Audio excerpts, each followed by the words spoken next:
parla come la gente. Va ora in onda Filo Diretto. Buongiorno, a voi la linea. Buongiorno a tutti, buon anno a tutti voi che ci state ascoltando. Io sono Claudio Ripodio e integro, sostituisco il nostro Luigi, che è in un momento molto complicato. Gli è venuta a mancare la moglie, gli siamo veramente tutti molto vicini.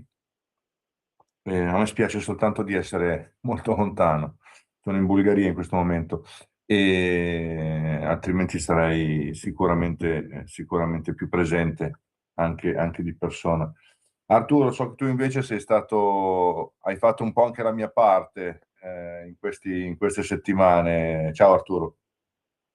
Ciao Claudio, sì, purtroppo in queste settimane siamo stati vicino a Luigi, venerdì ci sono state le esequie e niente, siamo tutti vicini a Luigi, pertanto lo supportiamo e lo sostituiamo magari indegnamente in questa trasmissione, ma il nostro pensiero va a Ida, la moglie di Luigi, che ha sofferto, ha tribolato, adesso se non altro riposa in pace e ha messo termine alle sue sofferenze. Per cui è una trasmissione, sarà un po' sottotono, perché ovviamente ricordando Ida e essendo vicini a Luigi che in questo momento soffre molto ed è abbastanza abbattuto, quindi noi lo ricordiamo e cercheremo di risollevarlo e fare in modo che ritorni lui a gestire Scusate la l'interruzione. trasmissione come ha sempre fatto. Sì, Dimmi. Luigi mi ha chiamato e è collegato al telefono. Benissimo. Ciao Luigi.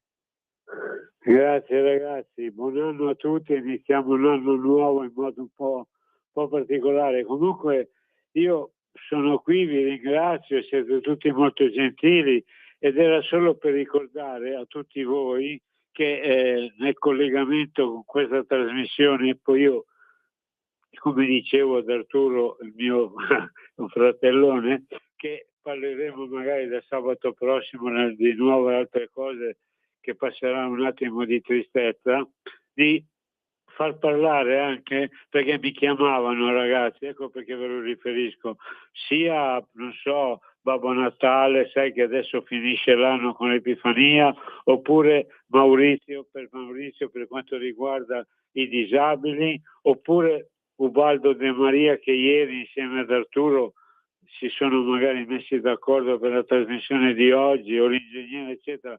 Cioè, io vi ringrazio generalmente a tutti e ringrazio anche questa Radio Libertà che dà, come vedete, un'opportunità incredibile a chiunque di potersi esprimere. Quindi ragazzi, io vi do un ringraziamento per la grande trasmissione che state facendo, ci risentiremo, vi abbraccio e vi chiedo per cortesia di dare spazio anche agli altri che vorrebbero partecipare con noi. Tanto a voi tutti e poi io vi continuo a sentire comunque, non è che scompaio, e dopodiché ne ragioneremo insieme. Un bacione a tutti, un abbraccio anche a Natalia che giustamente mi ha dato l'opportunità di potervi essere utile e ringraziando il Signore speriamo che questo 2026 ci dia un po' la forza di poter continuare ad andare avanti anche in momenti molto difficili come quello che dicevo Arturo, mi è capitato non più tardi di un mese fa. Ieri purtroppo abbiamo fatto l'ultima funzione di aver visto la mogliettina e poi chiusa nella barra, adesso non la vedremo mai più. Vi ringrazio, vi scuso e chiedo perdono, ma vi voglio bene, un abbraccio a tutti e vi auguro a tutti un felice 2026. Grazie e a voi tutti una buona continuazione. Grazie. Ciao Luigi, davvero, ci sentiamo presto, ci sentiamo sicuramente presto. Poi quando rientro vengo anche a Torino, verrò sicuramente a Torino a trovarvi. Arturo, so che, cioè no, non lo so, non lo posso sapere come si sta, è ipocrita dirlo. Più di 50 anni di vita insieme. Non ci sono parole. Esatto, non si può dire capisco, sarebbe falso questo. Sono sicuramente vicino a una grande persona come Luigi, quindi andiamo avanti. Grazie comunque per questo minutino. Non so Luigi, sì, Arturo, scusami, se vuoi hai qualcuno in scaletta da far intervenire, lo facciamo intervenire senza nessun problema, assolutamente. Tanto gli argomenti ne abbiamo sempre tanti. Chiediamo a Natalia se c'è qualcuno in linea, perché lei gestisce le telefonate e sa chi è disponibile a intervenire o meno, quindi chiederei a Natalia se c'è qualcuno in linea. Al momento no, se desiderate mi dite un nome e io provo a cercarlo. Sì, possiamo cercare Ubaldo De Maria. Benissimo, provo subito. Okay, grazie Natalia. Sì, Claudio, intanto noi potremmo intervenire e la cosa più importante da inizio anno, tanto per ritornare all'attualità e mettere da parte il momento di tristezza, parlare dell'attualità su questo aumento delle autostrade, che in qualche modo viene imposto dalla magistratura, nonostante il governo abbia posto un freno. È quello che si diceva la settimana scorsa, continuare un po' il ragionamento che abbiamo iniziato la settimana scorsa, dove c'è una sudditanza non solo psicologica, ma totale di una parte della burocrazia statale ai voleri delle società concessionarie. Sentivo in settimana quanto abbiamo dovuto pagare per riscattare la concessione dai Benetton dopo il disastro del Ponte Morandi, no? Quindi che ai cittadini italiani, oltre a aver subito un danno enorme in termini economici e di vite umane, abbia dovuto il cittadino italiano risarcire, mi pare, per 8 miliardi la società Atlantia per riprendere in mano il pacchetto azionario di quel tratto autostradale. Per cui io come cittadino e come automobilista rimango sconvolto da queste notizie, perché com'è possibile che uno Stato che è forte con i deboli non possa essere anche forte con i forti, invece con i forti rimane debole, ed è una cosa che alla gente non va giù, no? Non si riesce a spiegare, perché molti cittadini si cerca sempre di farlo passare. Sì, scusami Arturo, si cerca sempre di far passare queste cose in sordina, no? Di non farle sapere, ma sono delle porcherie. Questi non hanno fatto manutenzione a un tratto di autostrada, è crollato un ponte, è morta della gente, il ponte è stato ricostruito dallo Stato e noi abbiamo pagato l'azienda che gestiva quell'infrastruttura, nonostante i processi, che tanto andranno in niente, nonostante i miliardi che hanno fatto questi signori, e siamo in Italia, quindi il paese più bello del mondo, anche come fantasia nel fare queste porcate. Abbiamo però subito un ospite, abbiamo De Maria che ci raggiunge. Buon anno, buongiorno. Buongiorno a tutti gli ascoltatori e soprattutto buon anno. Ciao Claudio e ciao Arturo. Ciao Arturo.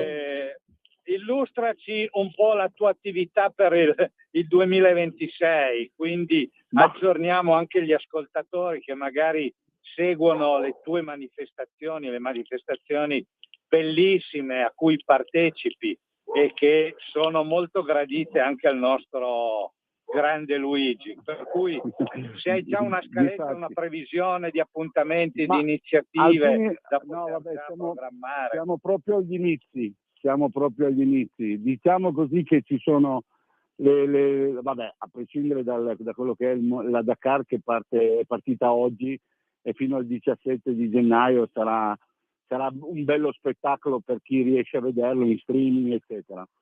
Allora, per quanto riguarda noi, la nostra piazza, diciamo così, il primo evento è il rally, lo storico del Monte Carlo storico, che parte da Piazza Castello di Torino e quindi dalla nostra Piazza Castello.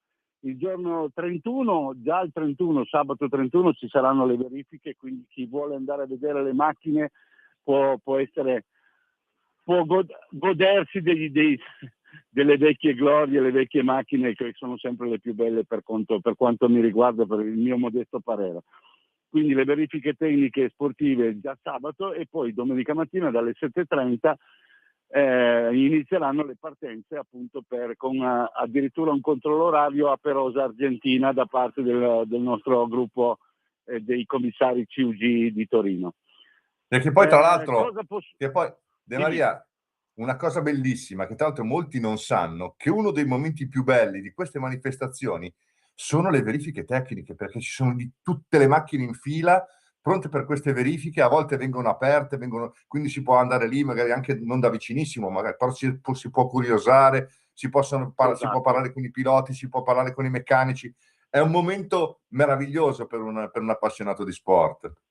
Hai detto bene, è proprio questo, difatti è importante. E tra l'altro l'unica cosa che ci dispiace un po' è che soprattutto a me e ai miei coetanei, cioè colleghi del gruppo del Tuan, quest'anno purtroppo non possiamo fare le staffette come abbiamo sempre fatto con la Delta, con le nostre Delta, perché c'è problemi di spazio in quel di Piazza Castello, e quindi di conseguenza si potrà solo andare a vedere e diciamo vedere da vicino durante le verifiche tecniche, e soprattutto diciamo vicino alla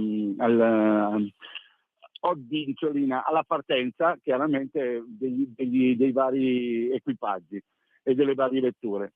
Questa è la cosa più eclatante e più importante che abbiamo nel mese di gennaio e i primi febbraio qui sulla piazza. Il calendario vero e proprio dei rally non è ancora uscito, ufficiale, quello che saranno i primi rally qui della zona del Canavese, eccetera.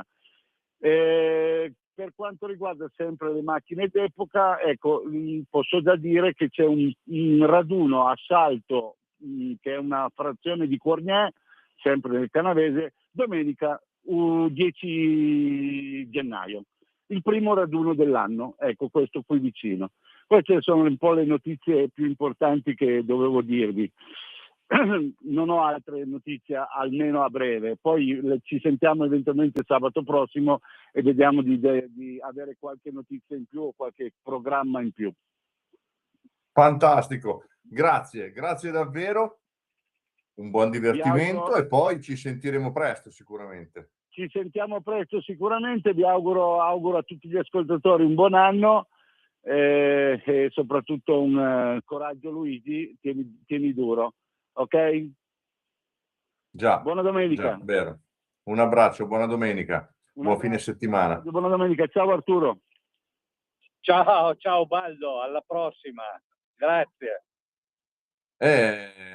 Bello vedere che comunque già il 10 gennaio c'è un raduno di auto d'epoca, wow. Una volta prima della primavera inoltrata non si tiravano fuori le macchine, adesso era il momento delle manutenzioni, di mettergli la copertina alla propria auto e di tenerla al calduccio.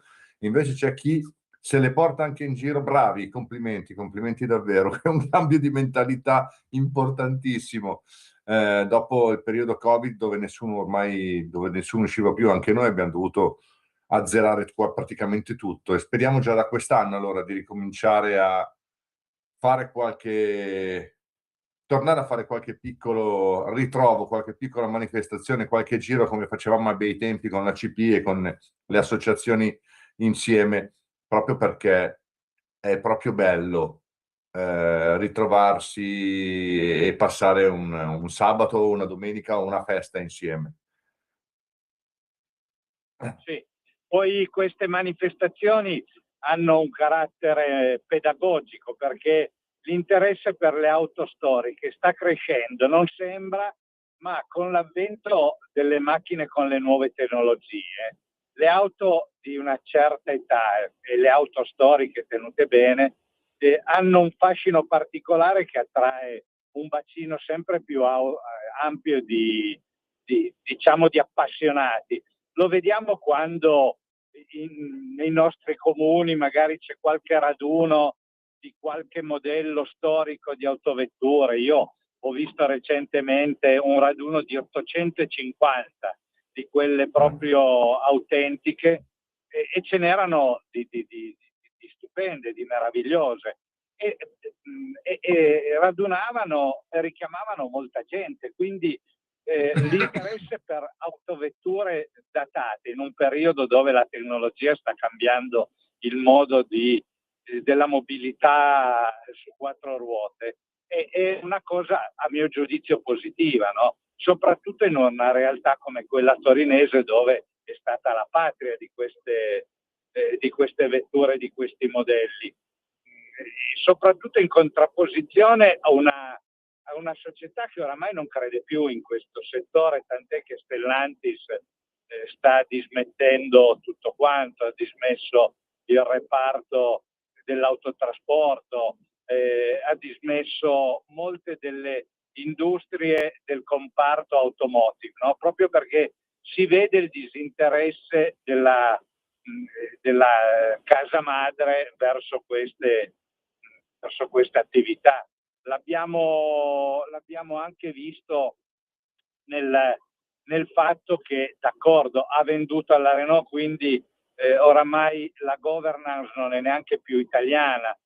Abbiamo il titolo onorifico della presidenza come un presidente italiano, ma la sensazione è che si decida tutto a Parigi e non più a Torino. Pertanto queste manifestazioni servono a ricordare quello che è stata l'industria automobilistica e del comparto automobilistico, che è stata al vanto nostro e che ha conquistato il mondo intero, no? In tutte le parti del mondo utilizzano i nostri brevetti, purtroppo non li utilizziamo più in Italia, ma nelle auto di nuova generazione, e la Cina nel capostipite, utilizzano molte delle tecnologie inventate qua a Torino. Pertanto il lavoro appunto di Ubaldo e di tutti questi club che in qualche modo portano all'attenzione delle nuove generazioni quello che è stato una parte importante della storia della nostra industria e del nostro territorio è una roba apprezzabilissima. E sarebbe magari non chiedere troppo, ma anche maggiore attenzione da parte delle istituzioni. Come Automobile Club penso che tu come presidente sia sensibile a queste iniziative, quindi fai bene a cercare di utilizzarle, sponsorizzarle e dare il patrocinio come ACP, in maniera che ci sia il nostro organismo che attua lo scopo fondativo del suo statuto, che altri club non fanno, nati per la difesa appunto dell'automobilista. Io penso che ACP sia rimasto l'unico baluardo ancora che solleva questi problemi e li stimola. Cosa ne dici, Claudio? Te lo confermo, noi l'abbiamo scritto, lo statuto l'abbiamo depositato ai tempi al 27 agosto 1997, siamo quasi a 30 anni. E ancora quella parte non è stata modificata di una virgola. Sono state migliorate dopo un 7-8 anni alcune cose, perché abbiamo aggiunto i servizi, abbiamo aggiunto il registro Padano Vicoli Storici, ma lo statuto originario dice proprio questo: noi siamo nati per tutelare gli automobilisti e gli utenti della strada. Quindi come utenti della strada noi parliamo anche dei bambini che vanno sul marciapiede, dei bambini che vanno con il loro biciclettino, col triciclo, chiunque quando cammina sulla strada, sulla rete stradale, è un utente della strada e deve essere informato e tutelato dei diritti e dei doveri che ha. Quindi il nostro progetto iniziale non è mai cambiato assolutamente, è migliorato, è diventato più allegro, più divertente con i raduni, con le manifestazioni, con le attività che abbiamo svolto e magari non sono riuscite, con tutti i tentativi che abbiamo fatto, ma si è fatto veramente in questi 29 anni ormai moltissimo lavoro che secondo me merita da una parte di essere ricordato, ma merita di essere anche riacceso e riattivato mantenendo i piedi ben saldi su quelle prime righe che furono l'idea originale. Assolutamente sì, assolutamente sì.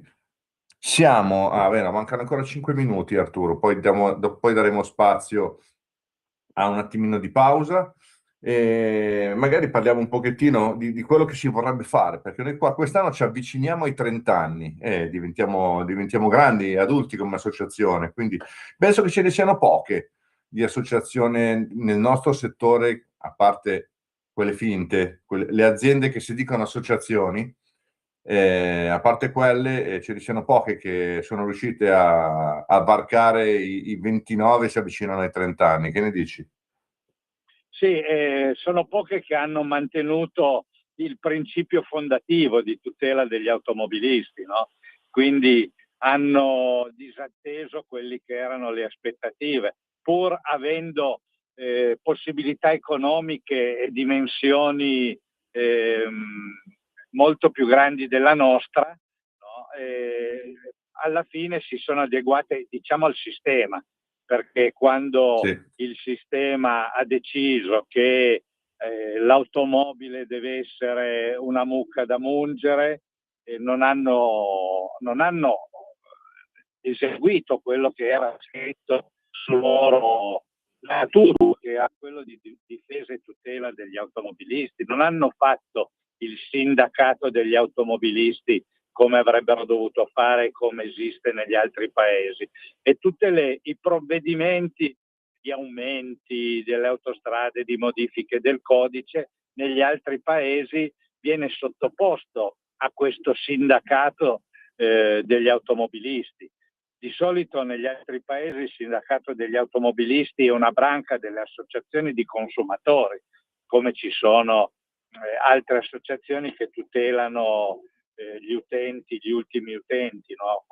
Le associazioni che tutelano i consumatori dalle bollette energetiche nei confronti delle aziende che forniscono servizi. Ebbene, negli altri paesi tutte queste associazioni e tutti i provvedimenti vengono posti all'attenzione, al vaglio, alla discussione con le categorie, no? Come i sindacati hanno le varie categorie dei lavoratori, negli altri stati esistono le varie categorie di utenti e di consumatori, quindi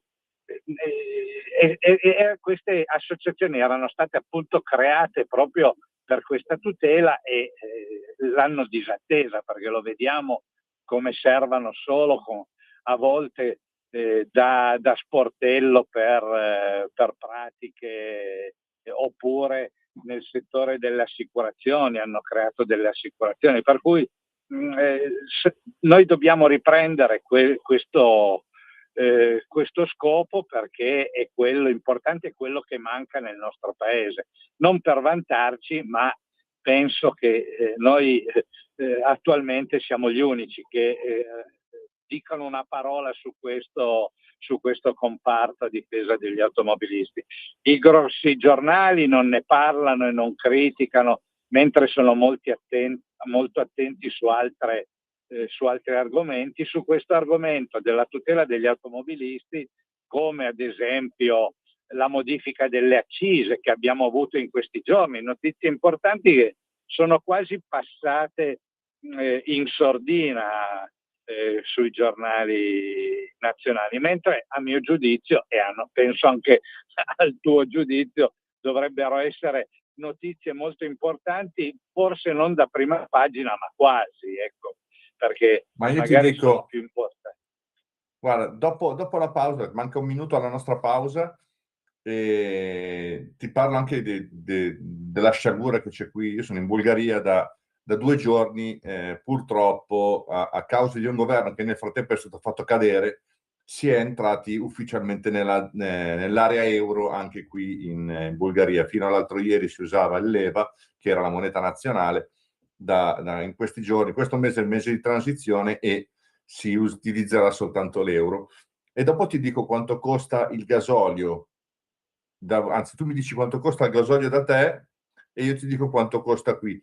Lo stesso gasolio e muove la stessa autovettura. La mia macchina beve sia quello italiano che quello bulgaro, ma la differenza è veramente importante. Diamo pausa, diamo spazio alla regia e ci risentiamo tra poco.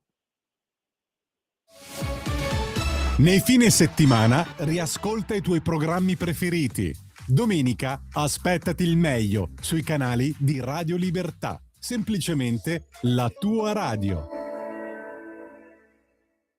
Lo amiamo perché ci offre sempre le cose più buone e naturali. Linea Alberto Acerbis. Cari amici di Radio Libertà, cari ascoltatori, buongiorno. Io sono Gaia Acerbis e devo dirvi la verità, devo dirvi che io quest'oggi sono un po' emozionata perché è il mio primo e vero collegamento. Il mio papà Alberto, che molti di voi sono sicura già conosceranno, mi ha detto: Gaia, mi raccomando, fai una bella prima nostri amici di Radio Libertà. Quindi scusatemi in anticipo se non sarò brava come lui, però ci provo e vi parlo del nostro olio Acerbis. Olio Acerbis è un olio extravergine di oliva 100% italiano da olive italiane, certificate all'origine, estratto a freddo. E pensate che proprio in questi giorni stiamo imbottigliando come ogni mattina sulle sponde del lago di Garda l'olio nuovo. E la mia offerta per voi questa mattina è proprio questa: olio nuovo al prezzo vecchio. 6 bottiglie da 1 litro, 84 euro con trasporto gratuito in tutta Italia. Ricordo che olio Acerbis, oltre a far bene alla salute, è un olio che non copre i piatti ma li accompagna e vi fa riscoprire i sapori semplici di una volta. Per ordinare potete chiamare il numero 030 68 40 408 oppure andare sul nostro sito www.olioacerbis.com. Mi raccomando amici, approfittatene finché c'è disponibilità e ricordatevi sempre che l'olio buono è un nutraceutico a metà tra un condimento e un medicinale. Io vi ringrazio, ordinate e dite: ho ascoltato Gaia su Radio Libertà, così mi fate fare anche una bella figura a casa e questo non guasta mai. Io vi abbraccio, una buona giornata, viva l'Italia, viva le cose buone. Di nuovo a voi la linea. Eccoci. Allora, torniamo al nostro... Parliamo di cose, io sono abbastanza concreto, no? Se torniamo alle cose concrete, diciamoci quanto costa il gasolio oggi in Italia, mediamente, Arturo. Oggi al distributore 1,6,29 il gasolio. Quindi 1,62. Qua Sì, siamo a 1,21. 1,21 euro. Caspita. Nonostante che ci sia anche da te l'euro, quindi capisci che la pressione fiscale su queste cose è elevatissima sui carburanti. Io sostengo che se per un giorno tutti gli automobilisti rinunciassero a usare la macchina, lo Stato andrebbe in crisi, perché sai cosa vuol dire la differenza da 1,29 a 1,6? E lo sappiamo benissimo quanto pesa il costo delle imposte e delle accise su 1 litro di gasolio e di benzina, lo sappiamo benissimo tutti, no? E questo è quello che deve far riflettere anche nei ragionamenti sul mondo green, no? Sul nuovo motore elettrico, perché noi abbiamo una tassazione elevatissima. Poniamo come ipotesi, è chiaro, è proponibile, che da domani tutti gli italiani non usino più l'auto a gasolio o benzina, ma tutti l'auto elettrica. Lo Stato tutte queste accise da dove le prende? Perché non c'è un livello di imposizione fiscale sull'energia elettrica, perché sennò sarebbe impossibile, ci sarebbe la rivoluzione, e quindi lo Stato si troverebbe con un buco nelle entrate enorme. Ed è un ragionamento che si incomincia a fare anche attualmente, no? Proprio perché in questo contesto c'è anche una revisione sul fatto del blocco dei motori termici nel 2035. Adesso sembra che questo termine venga un po' allungato e mi sa che da qui al 2035 questo termine verrà tolto. Questo è perché lo Stato italiano ha fondato la sua economia su questo. Magari in Bulgaria sono più lungimiranti e capiscono che mettere le mani nelle tasche della gente, soprattutto con un'imposta che non guarda se tu sei ricco o povero, ma colpisce indistintamente sia l'operaio che il miliardario, perché la benzina viene pagata alla stessa cifra sia dal povero che dal ricco, quindi non c'è neanche una visione di equità fiscale ad incrementare le accise. Ultimamente, in questi giorni, abbiamo visto come il prezzo del gasolio a volte è uguale al prezzo della benzina, perché sono venuto meno quel provvedimento del governo che dava ancora un'esenzione per le accise sul gasolio. Adesso che siamo ritornati al modo normale, quello che c'era prima del governo della Meloni, abbiamo visto una crescita del prezzo del gasolio, e questo andrà a incidere anche sull'inflazione, perché in Italia, non so in Bulgaria, ma in Italia le merci viaggiano soprattutto su gomma. Anche qui, anche se questa è una delle antiche tappe della Via della Seta, dove sono io, Plovdiv, era storicamente la città dove dalla Turchia arrivavano e qui venivano, pensa te, venivano cambiati i cammelli con i cavalli in questa zona anticamente. E quindi è una zona importante del trasporto. Cioè, ancora adesso c'è un'arteria importantissima ferroviaria, ci sono i porti sul Mar Nero e ci sono tante attività che si muovono e transitano di qui, ma transitano su ruota, quindi il costo è importante e sicuramente i 4 centesimi e 0,5 che lo Stato ha messo dal 1° di gennaio sul gasolio per portarlo a pari della benzina creeranno un sacco di danni, perché la cosa che fa arrabbiare di più me, ma penso molta gente che 2 neuroni che si connettono ogni tanto li hanno e vedono che ci vuole un secondo per buttare 90 miliardi in finanziamento all'Ucraina. Poi qui si aumenta la benzina, si aumenta il gasolio per avere 500 milioni di euro di introito. Si fa presto a fare 1+1, no? Si dice, al posto di buttare i soldi in vacca come state facendo, perché non li date a noi questi soldi e li investite nell'eliminazione di qualche accisa, così riusciamo a sopravvivere in Italia e non dover scappare o andare via per pensare di poter avere un futuro diverso, come ho fatto io e come stanno facendo decine di migliaia di persone in Italia ogni anno. E non ci stiamo rendendo conto che l'Italia sta perdendo un sacco una volta li chiamavano la fuga dei cervelli, no? Ma lasciamo perdere anche la fuga dei cervelli, la fuga della manovalanza, la fuga delle persone che già poca voglia hanno di lavorare in alcune generazioni, purtroppo. Certi lavori non li vogliono più fare, ma adesso è veramente vero. Ma non solo i giovani, anche i genitori di quei giovani, certi lavori non li vogliono più fare. E ci troviamo nella condizione che quelli che hanno voglia di fare si fanno la domanda e si dicono: ma perché io devo stare qua per fare qualcosa e rimanere sommerso di imposte, tasse e vedere che mi portano via tutto? me ne vado altrove. Quindi c'è chi viene qui, c'è chi va a Dubai, c'è chi va in Spagna, c'è chi va a Tenerife, c'è chi va in Sud America, perché chi ha voglia di fare pensa, e quando pensa e fa i conti, fa un progetto e guarda quanto gli costa fare la sua idea a 100 metri da casa in Italia, oppure quanto gli darebbe fare la stessa idea in un altro luogo, uno più uno fa sempre aereo e fuori dalle balle. L'Italia non sta facendo nulla in questo settore, anche se tante promesse erano state fatte, purtroppo, e sono disattesi soprattutto dalle persone che io e te, Arturo, poi molti li conosciamo di persona, persone che se gli chiediamo oggi se si ricordano quello che ci hanno promesso, probabilmente non ci parlano nemmeno, no?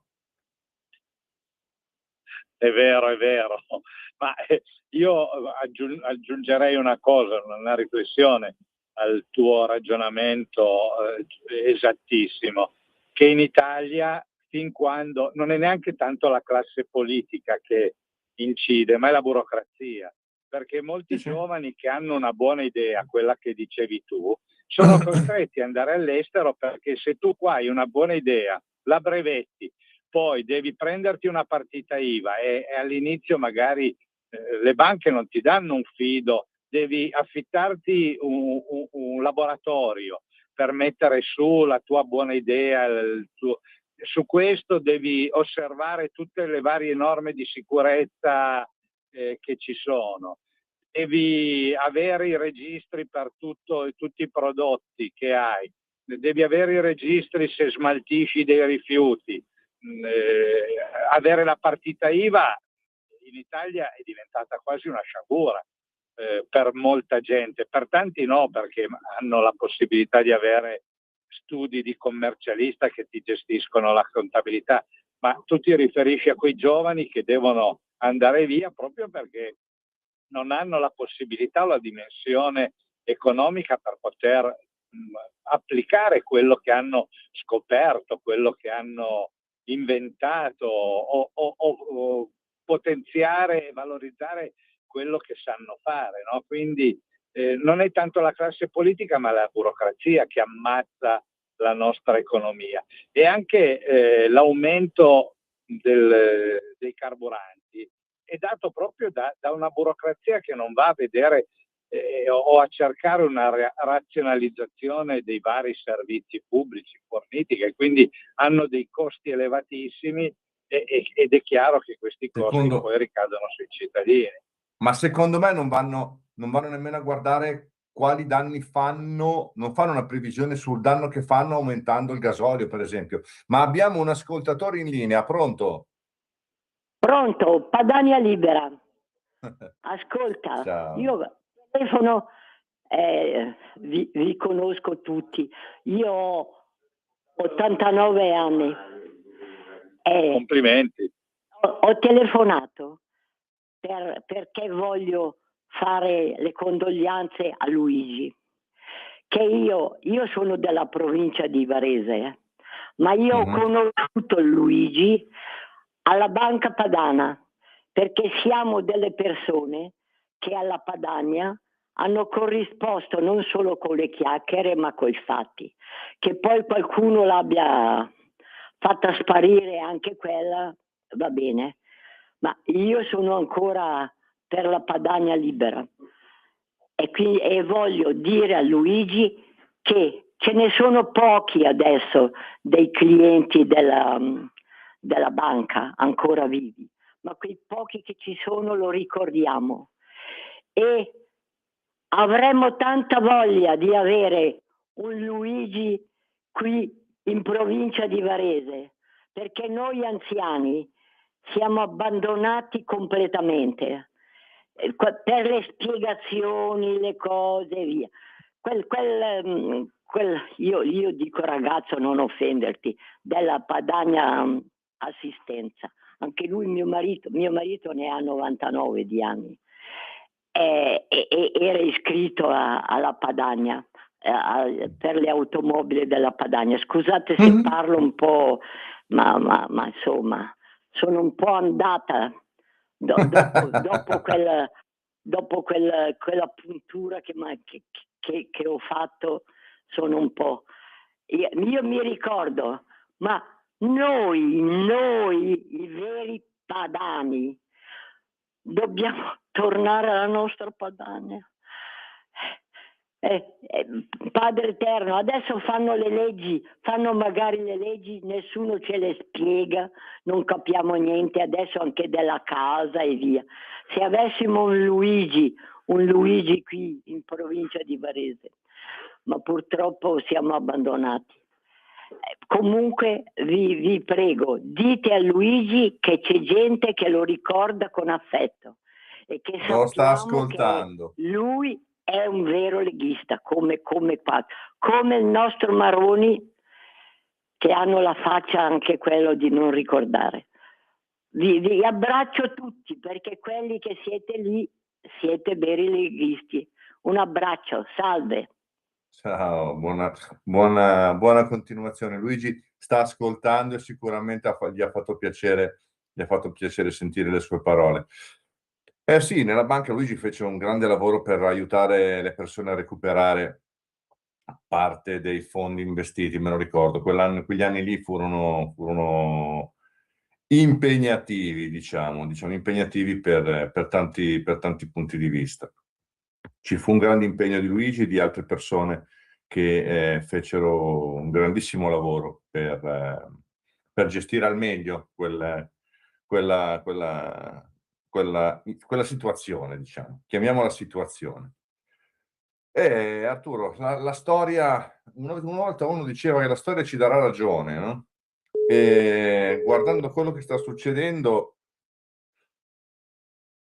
tra un po' la ragione gliela diamo davvero, che in molti stati adesso si è fatta un'Europa che sta diventando peggio della storia che dicono di combattere. Arturo che è caduto, intanto che lo aspetto. Quindi in Europa stiamo vedendo, no? Con la censura, con le decisioni prese come imposizione, anche il discorso dell'auto elettrica, rimanendo nel nostro, andando via dalla politica, che non è il nostro settore, anche se viviamo tutti in mezzo alle decisioni politiche, e quindi è giusto che diciamo anche la nostra, visto che loro sono ufficialmente nostri dipendenti, li abbiamo messi lì noi per fare le nostre veci e per fare in modo che noi possiamo vivere degnamente e avere un futuro con tutto quello che ci serve per vivere al meglio. Diciamo che ultimamente non stanno facendo proprio un gran lavoro nella nostra direzione. Falsamente sì, nella verità c'è sempre qualcuno che fa un botto di soldi, ci obbliga a fare qualcosa e questi obblighi sono soltanto, ricordiamocelo, questi obblighi sono soltanto in Europa, quindi ogni obbligo che mettono in qualsiasi settore per migliorare la nostra vita, che si traduce sempre in un aumento di costi, in obbligo di sostituzioni, in tante cose, è soltanto in Europa. Fuori dall'Europa continuano bellamente a viaggiare con le auto degli anni 50, continuano. Ieri sera abbiamo fatto il conto, io e mio figlio qui a Plovdiv abbiamo visto le due, quant'erano Angelo? 2 o 3 Lada? 2 forse, 2 Lada parcheggiate in mezzo ad altre macchine, la vecchia 124, no?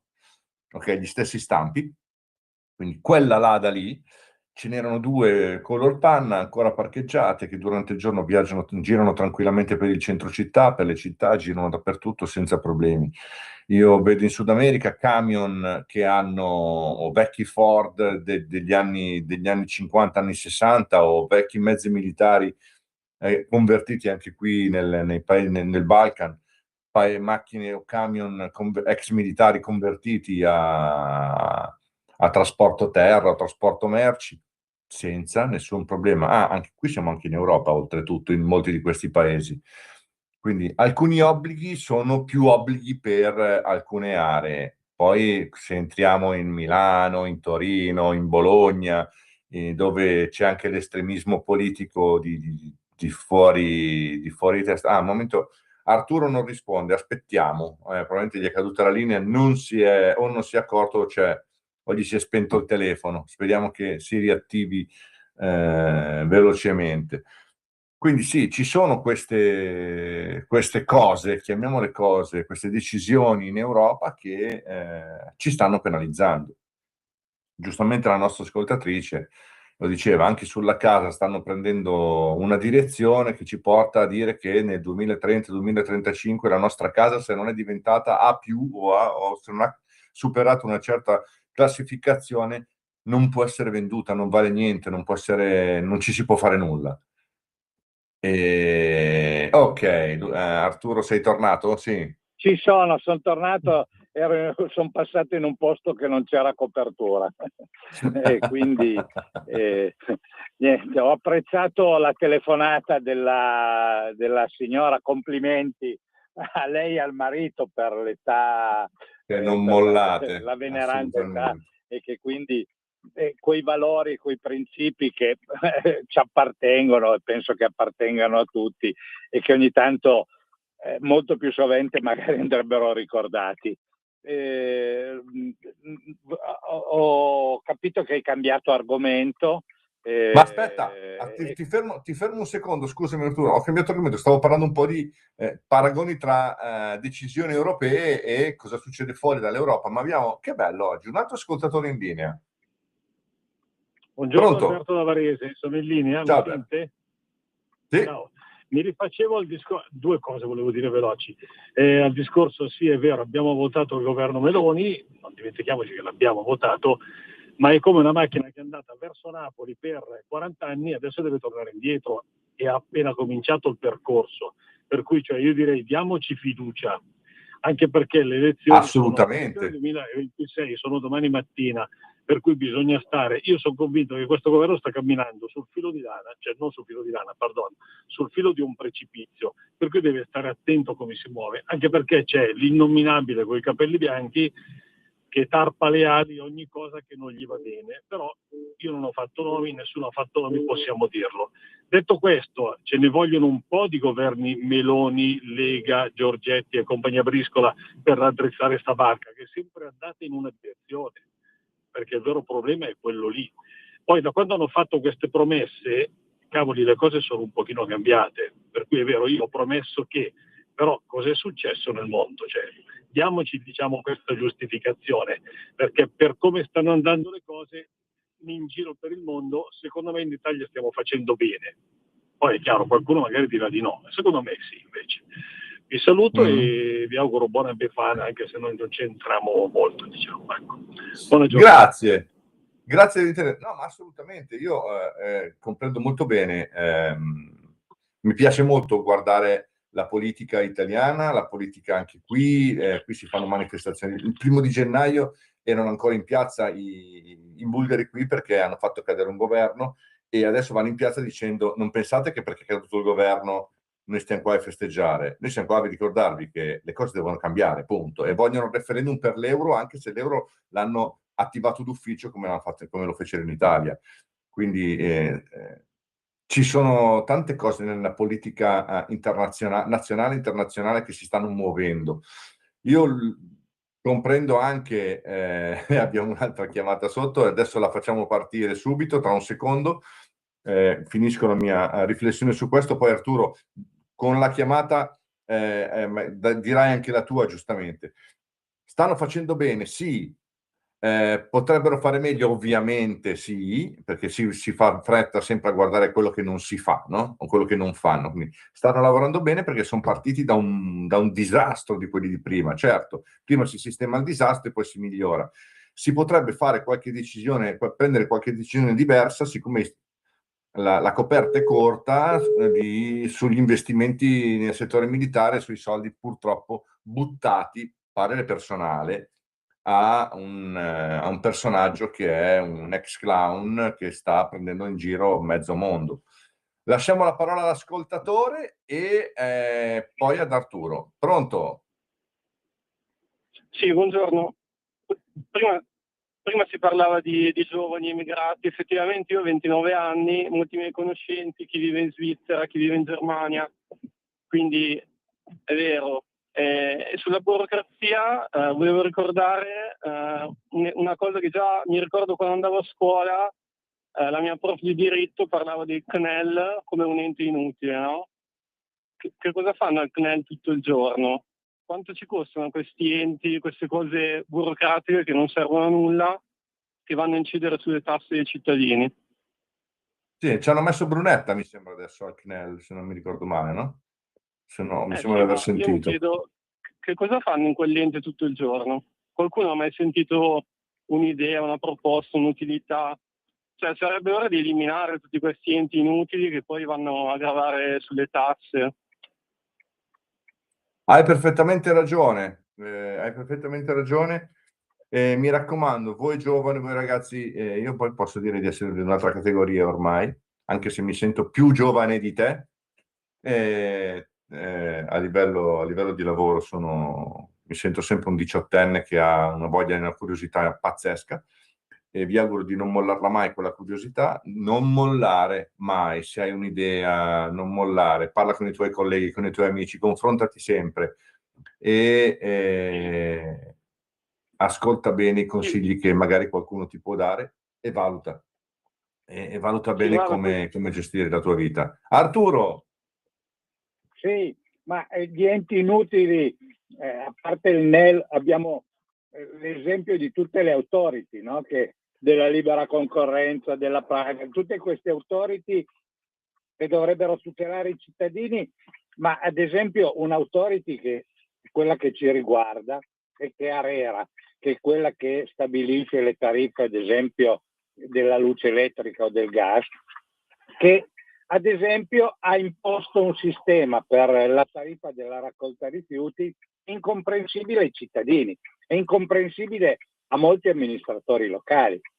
Allora, nel settore della raccolta rifiuti, per cambiare leggermente argomento, esiste una giungla e questa authority che dovrebbe tutelare i cittadini in effetti non fa questo ruolo, perché non interpreta quello che dovrebbe fare, far capire ai cittadini cosa pagano e perché pagano.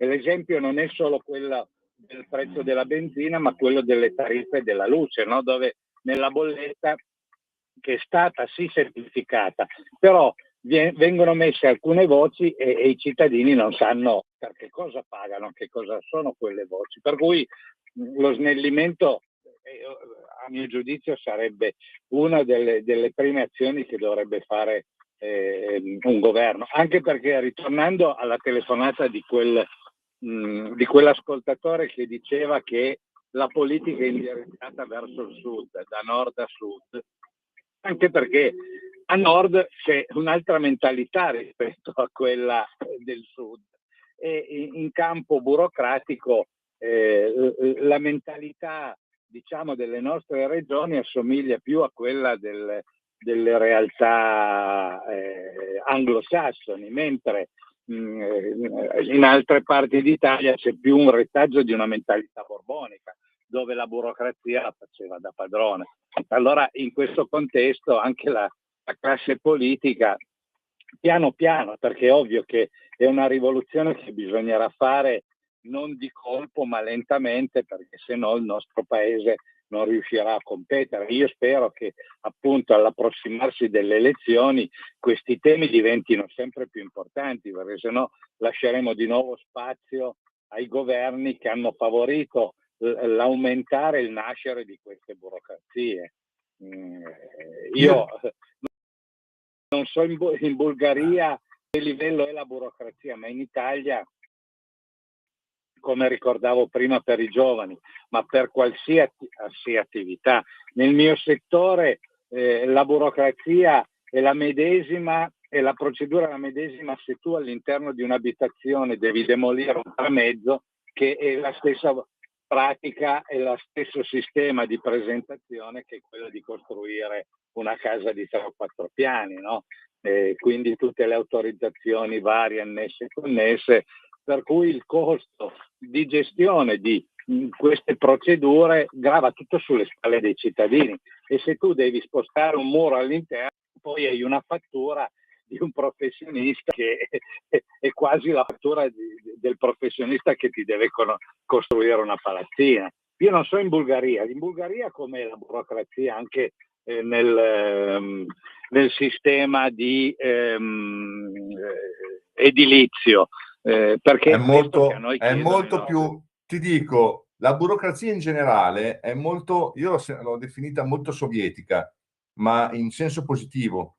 La parte edilizia non la conosco molto, ma so che è abbastanza snella, è abbastanza semplice, come non ha tutto il casino documentale che abbiamo noi. Ma ti faccio un esempio diverso, vissuto da me personalmente, quindi mi piace di più. Io ho spostato la mia azienda, la mia attività, da una regione a un'altra, non da una via a un'altra, da una regione, come dire, io ho l'azienda in Veneto, a Treviso, e la sposto a Torino, ok? Quindi ho spostato, ho svuotato il capannone, ho fatto il trasloco, e questa è la roba pratica, ok? E ho messo tutta la merce in un altro capannone. Poi sono andato all'ufficio qui del governo, dello Stato, insomma, all'ufficio di polizia, dove c'è l'ufficio polizia e i vari uffici per le aziende, perché dovevo cambiare l'indirizzo fiscale della ditta, perché si è spostata di regione, oltre che di città. Ho fatto il mio numerino, mi sono fatto aiutare, qui il cirillico su alcune macchine non c'è la doppia lingua, c'è ancora solo il cirillico, mi sono fatto aiutare per quello, ho preso il mio numerino, uscito il numerino, è apparso il mio numerino sullo sportello numero 227. È ricordo, palazzo di 4 piani poi siamo al termine, mi sa, palazzo di 4 piani, ma faccio in fretta, con sportelli infiniti, un corridoio infinito, 300 sportelli attivi, tutti attivi, non uno sì e 4 no come alle poste oggi o come negli uffici pubblici italiani dove ci sono quelli che timbrano e vanno a casa. Là c'erano circa 300 sportelli attivi. Io sono salito, gli ho dato i dati dell'azienda, il camerale vecchio, ha inserito le modifiche perché avevo preparato il documento del commercialista, quelle 2 o 3 cosine che dovevo preparare, le ho portate lì, mi ha fatto l'inserimento e il cambio dell'indirizzo di tutte le carte in quel momento. Quando ha finito tutto ho pagato 5 leva, quindi 2,5 euro. Questa operazione l'ho pagata 2,5 euro. Il commercialista non ha voluto niente per preparare gli altri documenti perché erano compresi in quello che fa normalmente come attività per me. Finita tutte le operazioni di registrazione, gli ho chiesto il camerale, siccome mi serviva il camerale perché dovevo fare dovevo presentarlo per un bilancio, per una cosa, ma quando è che mi potete dare il camerale? Fa, aspetti un secondo, e me l'ha dato in mano. Il camerale aggiornato, tempo di questa operazione 8 minuti. Quanto ci vuole in Italia e quanto costa? Arturo. Noi abbiamo lo sportello unico perché pensate, l'invenzione dello sportello unico, perché altrimenti per un'attività economica dovresti andare al commercio, all'anagrafe, alla polizia, all'AS. Adesso hanno creato lo sportello unico proprio perché per riassumere tutta la burocrazia che c'è per chi lavora.